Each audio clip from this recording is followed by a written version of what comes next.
നമസ്കാരം, മണ്ണകം യൂട്യൂബ് ചാനലിലേക്ക് സ്വാഗതം. ഞാൻ ബൈജു സദാനന്ദൻ. ഇന്നിവിടെ നടത്തുന്ന പരിപാടി മണ്ണകം യൂട്യൂബ് ചാനലും ചങ്ങമ്പുഴ ഗ്രന്ഥശാലയും ചേർന്ന് നടത്തിയ നാടക കൂട്ടം എന്ന പരിപാടിയാണ്. ആ പരിപാടിയിലേക്ക് ഏവരെയും സ്വാഗതം ചെയ്യുകയാണ്. ലോക നാടക ദിനമായി ഞങ്ങൾ ഈ നാടകക്കൂട്ടം സംഘടിപ്പിക്കുകയാണ്.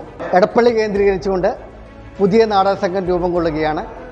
എടപ്പള്ളി നാട്യഗൃഹം എന്ന പുതിയ നാടക സംഘം ഈ ലോക നാടക ദിനത്തിൽ രൂപം കൊള്ളുന്നതിൻ്റെ സന്തോഷ വർത്തമാനം നിങ്ങളോടൊപ്പം പങ്കുവെക്കുകയാണ്. അതിനോടൊപ്പം തന്നെ ഈ നാട്യഗൃഹത്തിൽ 2 നാടകങ്ങൾ ചെയ്യാൻ ഉദ്ദേശിക്കുകയാണ്.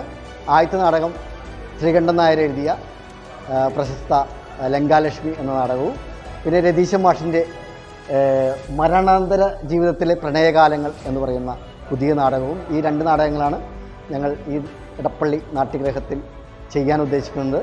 ഏവരും ഈ നാടകത്തോടൊപ്പം സഹകരിക്കണം എന്ന് മാത്രം പറഞ്ഞുകൊണ്ട് ഈ പരിപാടിയിലേക്ക് ഏവരെയും സ്വാഗതം ചെയ്യുന്നു.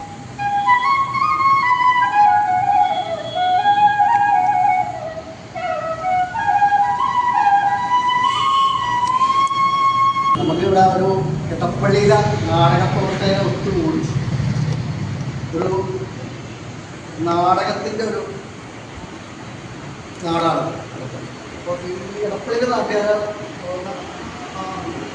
നാടകക്കാരെ വിളിച്ചുകൊണ്ട് ഒരു നാടക സമിതി ഉണ്ടാക്കുകയും നാടക പ്രവർത്തനം നടത്തുകയുള്ള ആഗ്രഹം ഒരു 5 വർഷമായിട്ട് തന്നെ ഉണ്ട്.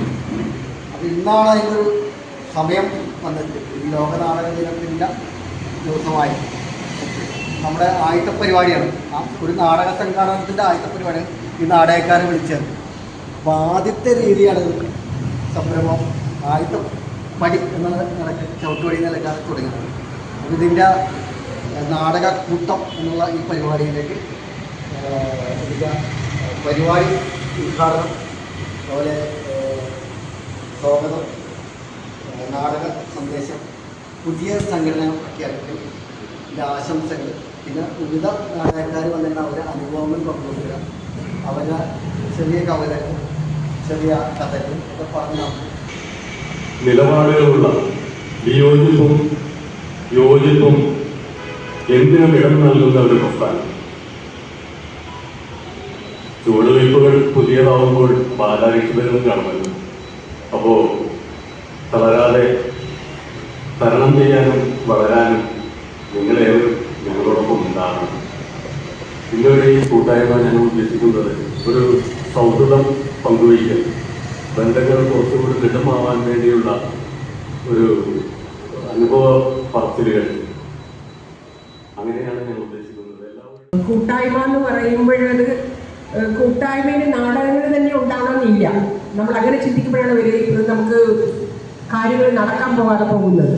എപ്പോഴും കൂട്ടാക്കി ചേർന്ന് എന്തെങ്കിലും ആക്ടിവിറ്റീസ് ഉണ്ടായിരിക്കുക എന്നുള്ളതാണ്. അതായത് പ്ലേ റീഡിങ്ങോ ഏതെങ്കിലും പ്രധാനപ്പെട്ട നാടകക്കാരെ കുറിച്ചിട്ടുള്ള ആ ദിവസങ്ങളിൽ വരുമ്പോൾ ചർച്ചയോ, അല്ലെങ്കിൽ നിങ്ങൾ കണ്ട ഒരു നാടകത്തിൻ്റെ ആസ്വാദനമോ എന്ത് വേണമെങ്കിലും ആവാം. കാരണം നാടകം അവതരണം എന്ന് പറയുന്നത് ഭാരിച്ച ചെലവുള്ള കാര്യമാണെന്ന് നമുക്ക് എല്ലാവർക്കും അറിയാം. അതുകൊണ്ടാണ് ആഗ്രഹം ഉണ്ടെങ്കിലും പലപ്പോഴും നമുക്കത് സാധിക്കാതെ വരുന്നത്. അതുകൊണ്ട് നമ്മുടെ കൂട്ടായ്മ ഉദ്ഘാടനം ചെയ്തതായിട്ട് ഞാൻ പ്രഖ്യാപിക്കുന്നു. എല്ലാം വിജയകരമാകട്ടെ. എല്ലാവർക്കും നന്ദി. നല്ല നടന്മാരുണ്ട്, ഷെഫിയിൽ എന്തൊക്കെ നടന്മാരുണ്ടായതൊക്കെ ഇരിക്കണം. ഏകപാത്ര നാടകം ഉണ്ടാകും ഇരിക്കണം. നമ്മുടെ വിചാരിപ്പേണ്ടായാണ് അല്ല. നാടക മത്സരങ്ങളൊക്കെ നടന്നത് യുദ്ധത്തിന് മുമ്പ് ഈ കാലഘട്ടത്തിലാണ് നാടക മത്സരങ്ങൾ നടന്നത്.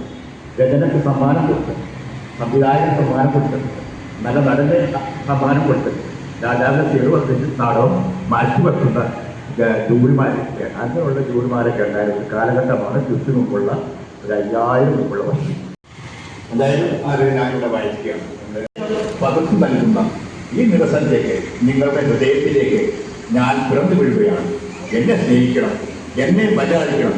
എടപ്പള്ളി നാട്യഗൃഹം, ചുറ്റുപാടുകര, എടപ്പള്ളി. എടപ്പള്ളി ഗവൺമെൻറ് ഹൈസ്കൂളിൽ ചേർന്ന സമയത്ത് ഹിന്ദുവിശ്വലിൻ്റെ നാടകം കളിക്കാൻ നാടകം അന്വേഷിച്ചു പോയത് ദേശം മാഷയുടെ വീട്ടിലാണ്. ഞങ്ങൾ 3-4 കുട്ടികൾ. ദേശം മാഷയുടെ എന്തെന്ന് പറഞ്ഞാൽ എൻ്റെ മൂത്ത ജ്യേഷ്ഠ സഹോദരൻ്റെ ക്ലാസ്സിൽ പഠിച്ചാണ്. അദ്ദേഹത്തിൻ്റെ അച്ഛനും എൻ്റെ അച്ഛനും ഒരുമിച്ച് ബേസിക്കലി ജോലി ചെയ്തിരുന്നതാണ്. അതിനേക്കുള്ള ബന്ധങ്ങൾ കൊണ്ട് ധൈര്യത്തിലാണ് പോയത്. എല്ലാ നാടക കൂട്ടായ്മയ്ക്ക് വേണ്ടി ഇവിടെ ഒത്തുചേർന്നിട്ടുള്ള എല്ലാവർക്കും ആദ്യമായി ഞാൻ നമസ്കാരം പറയുന്നു. കുറേ വർഷങ്ങളായിട്ട് നാടകമായിട്ടൊന്നും എനിക്ക് ബന്ധമില്ല. ഞാൻ 76 മദ്രാസിൽ വെച്ച് സത്യനാഥി സ്പോർട്സ് ക്ലബിൽ മലയാളികൾ പിന്നെ അടുത്ത കാലത്തൊരു പെരുന്നാളെന്ന് ഞാൻ എഴുതി നമ്മുടെ രതീശന്മാരുടെ കൊണ്ടുവന്ന് കാണിച്ചു കൊടുത്തു. അതെങ്ങനെ അവതരിപ്പിക്കാവോ എന്ന് പറഞ്ഞു. അപ്പോൾ കൊള്ളാം, പക്ഷേ ഇന്നത്തെ കാലഘട്ടത്തിൽ കുറച്ചുകൂടി മാറ്റം വരുത്തുമെന്ന് പറഞ്ഞപ്പോൾ നമ്മൾ പിന്നെ അവിടെ അങ്ങനെ നാടകമായിട്ട് ഇഷ്ടംപോലെ നാടകങ്ങൾ കാണുന്നില്ല. കൂട്ടായ്മ ആ കൂട്ടായ്മയിൽ ആ രൂപം കൊള്ളുന്ന പോലെ പങ്കെടുക്കാൻ കഴിയുകയും അതിന് മുന്നോട്ടുള്ള എല്ലാ പ്രവർത്തനങ്ങളും എല്ലാവിധ സഹായ സഹകരണങ്ങളും ചെയ്യണമെന്ന് ആത്മാർത്ഥമായി ആഗ്രഹിക്കുകയാണ്. 10ാം ക്ലാസ്സിൽ മുതൽ ഞാൻ പ്രത്യേകിച്ച് തുടങ്ങിയതാണ്. അപ്പോൾ അത് ഏറ്റവും ആദ്യം കളിച്ച നാടകം അത് സ്കൂളിൽ ഫസ്റ്റ് സെക്കൻഡറി ഡിസ്ട്രിക്റ്റിലേക്ക് പോയി. അതിനോടൊപ്പം തന്നെ സമാന്തരമായിട്ട് കളിച്ച ആടെ സ്കൂളിലേക്ക് വന്ന് പരീക്ഷ ടൈമിലാണ് ഈ നാടകം ഈ മുന്നേർപ്പാട് ചെയ്യുന്നത്. ഹിന്ദുമാരുടെ കാലഘട്ടത്തിന് ശേഷം അതിനു മുമ്പ് രതീശനുണ്ട്. ഹിന്ദുമാരുടെ കാലഘട്ടത്തിന് ശേഷം എന്ന് പറഞ്ഞാൽ അദ്ദേഹം മരിച്ചു പോയതിനു ശേഷം ഒരു അമേച്ചർ സംഭവം വേള കൊണ്ട് പാരാതിനും പകരം ഈ റിഹേഴ്സൽ പിടിച്ച് ഇതൊക്കെ കട്ടൻ ചായ കട്ടൻ വീട് കൊടുക്കാൻ കാശില്ല. ഈ ബൈജുവിൻ്റെ അച്ഛൻ സഞ്ജയൻ മുറിയുടെ 100 മേടിക്കാൻ 100 പൈസ 100 ആദ്യമേ മേടിക്കും. കിട്ടിയൊക്കെ പോയി. അന്ന് സന്ധ്യയുടെ ആ പൈസ പോയിട്ട് അങ്ങനെ ഒരുപാട് കഷ്ടപ്പെട്ടു. അമേച്ചർ എന്നുള്ള ഒരു സംഭവം. ഈ സംഭവത്തിൻ്റെ രതീശന്റെ നാടകങ്ങളായിട്ടാണ് ഹിന്ദുക്കളുടെ നാടകം. ഇതൊരു കുഴപ്പമുണ്ടായിരുന്നു. കുട്ടികളുമായി സാക്ഷാത്കാരം നാടകം ശരിക്കും ഇദ്ദേഹം നാട്ടിലൊക്കെ ആയ ശേഷം ആലുവ KSRTC വന്നിട്ട് ഏകലവൽ ഫുള്ളാക്കി തരാമെന്ന് നമുക്ക് വളരെ നല്ലൊരു ആസ്വാദിക സദസ്സാണ്.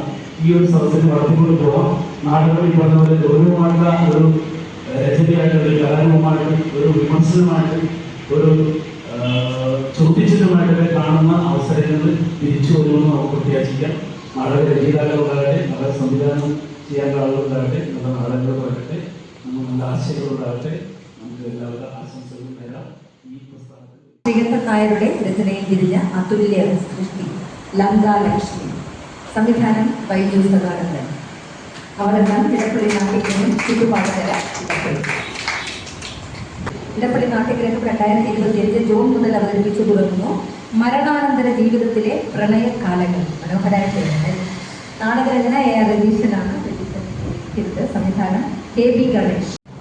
മലയാളത്തിൻ്റെ ഏറ്റവും പ്രിയപ്പെട്ട സാഹിത്യകാരന്മാരിൽ പ്രശസ്തനായ സുഭാഷ് ചന്ദ്രന്റെ സമുദ്രശില എന്ന കഥയാണ്. ആണും പെണ്ണും കെട്ടതല്ല, ആണും പെണ്ണും ആളുന്നതും പുകഞ്ഞു കിടലും കത്തി ആളലും ഒന്നല്ല. അന്ന് സംവിധാനം ചെയ്യുന്ന സംവിധാനമായിട്ട് പല നാടുകളിലും വിജയം നടത്തിയിട്ടുണ്ട്. അപ്പോൾ ആ ഒരു ഏകദേശം 10 വർഷം ശേഷം സ്കൂൾ കോളേജിലുള്ള നാടകത്തിൽ വളരെ വലിയ മാറ്റങ്ങളുണ്ട്. പുറത്തുനിന്നും ആളുകൾക്ക് കിടക്കാൻ പാടില്ല എന്നുള്ളത് അതോടുകൂടി ചില നാടകത്തിലേക്ക് വളരെ കുറവാണ്. ആ ആള് അയാളെ ജീവനെ പോലെ സ്നേഹിക്കുന്ന താഴ്ന്ന വിഭാഗത്തിൽപ്പെട്ട ഒരു പെൺകുട്ടി മാല. എന്തുകൊണ്ട് മാലയെ ഈ നായകൻ വിവാഹം കഴിച്ചില്ല, അങ്ങനെ ആ നാടകത്തിനെ എന്തുകൊണ്ട് അവതരിപ്പിക്കാൻ കഴിഞ്ഞില്ല എന്നുള്ളത് കേരളം അന്ന് അനുഭവിച്ചുകൊണ്ടിരിക്കുന്ന ഈ സാമൂഹികമായ ഉച്ച നീചത്വങ്ങളുടെ പ്രശ്നം തന്നെ എൻ്റെ തൊട്ടടുത്തിരുന്നുകൊണ്ട് തെറ്റ് അവരുടെ അനുഭവം പറയും. സംസ്ഥാനത്തെ ചീഫ് സെക്രട്ടറി അവരുടെ അനുഭവം പറയും. ഇപ്പോൾ കളർ കോഡ് എന്ന് പറയുന്നത് വളരെ പ്രധാനപ്പെട്ട ഒരു വിഷയമാണ്.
ഞാൻ അഭ്യർത്ഥിക്കുകയും ചെയ്തു. അതുപോലെ ചേർന്ന എല്ലാവർക്കും എന്റെ വീണ്ടും ഈ നാളെ കൂട്ടാൻ വേണ്ടിയിട്ടും വളരെ